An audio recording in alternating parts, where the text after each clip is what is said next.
శాతం రీచ్లు పేదవాళ్ళకి ఇస్తాం. ఆ ఏరియాలో ఉన్నటువంటి ఇప్పుడు వీళ్ళు రాసుకున్నారు కదా లిస్టు, ఆ లిస్టులో ఉన్నటువంటి వాళ్ళు ఆ ఏరియాలో ఒక 1000 మందికి ఇస్తాం రీచ్లు. ఆ రీచుల్లో వేసాక వీళ్ళు మాత్రమే తవ్వుకోవాలి, లేదా తవ్వుకునేవాడు వీళ్ళ చేతికి డబ్బులు ఇచ్చిపోవాలి. ఆటోమేటిక్గా ధనవంతుడు అయిపోతాడుగా. ఇవి కదా పేదవాడు ధనవంతుడు అవ్వడం అంటే. లేదు కార్పొరేట్ స్కూల్ నడుస్తున్నది, ఆ కార్పొరేట్ స్కూల్లో క్యాంటీన్ ఈ పేదవాడికి ఇచ్చేయండి, దాంట్లో ఇన్వెస్ట్మెంట్ అంతా కార్పొరేట్ కాలేజీ కార్పొరేట్ స్కూల్ వాళ్ళతో పెట్టించండి, ఈ పేదవాళ్ళ చేతన అక్కడ ఆ క్యాంటీన్ నడిపేలా ఏర్పాటు చేయండి. అది కదా సంపద సృష్టి అంటే.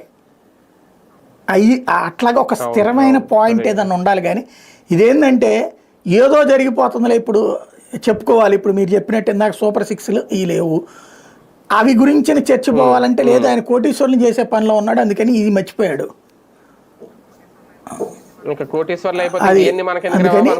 అట్లాగే ఏదో జరిగిపోతుందన్న ఫీలింగ్ ఏమో లేబర్కి రావాలి. ఏదో అబ్బా అసలు అద్భుతమైన ఆలోచన, ఇంత విజన్ ప్రపంచం ఇంకెవరికి లేదురా అని చెప్పి రాష్ట్రం బయట ఉన్నోడికి దేశం బయట ఉన్నోడికి ఫీలింగ్ రావాలి.